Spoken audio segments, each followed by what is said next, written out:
Hi friends, why does it matter what you believe? Well, because what you believe is how you behave, and how you behave is who you become. And that's why over these next 6 to 8 weeks, we are going to take a look at a new sermon series called Worldview, framing our worldview according to Christian principles. We might actually say that we're going to preach about a worldview, because we get our Christian principles from the Bible. And you see, what is a worldview? A worldview is simply those beliefs in which we build our lives upon, we make our decisions upon.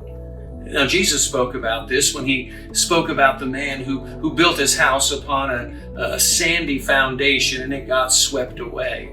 He had a particular viewpoint. He thought, well, because it looked good on the outside, maybe because it was easier to build on that particular plot of ground. Maybe it had a great view of the sea, but it got swept away when the storms came. For you and I, we can build upon the solid foundation of biblical truth. We can build upon the rock of Jesus Christ. And the story tells us that when the storms come, that we'll still be standing, because our rock, Jesus, is one that will not be moved.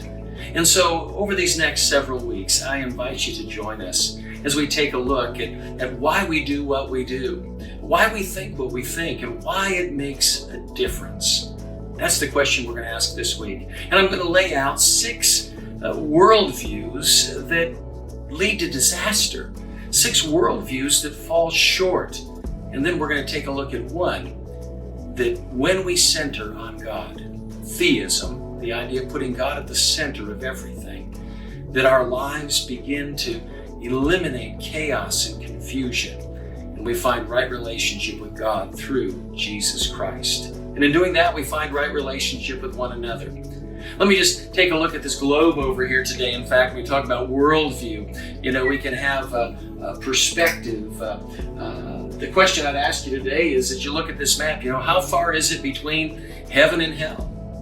Well, some people would take the map out themselves and they'd unfold it and they'd look at it and say, well, it's 936 miles. Well, where do I get that? It's between heaven, Oklahoma and hell, Michigan. 936 miles if traveled by car. Well, others would say, oh no, it's the difference between living good and living bad.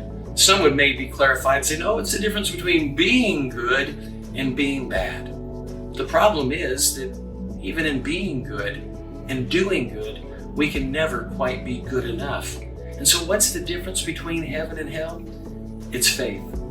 And what do we put our faith in? We need to put our faith in something that is trustworthy, something that can be believed, something that not only gives us help in this world, but gives us hope for eternity. You see, so many of us are getting our motivation for what we're doing based upon internal feelings or the external pressures and rewards that we get. But the worldview that God gives us is not to be based on the internal nor the external, it's based on the eternal. And He gives us kingdom perspectives that we're to look at life. Even how far is it from heaven to hell? According to the biblical principles that He's given us. So how far is it? Well, it's about 18 inches.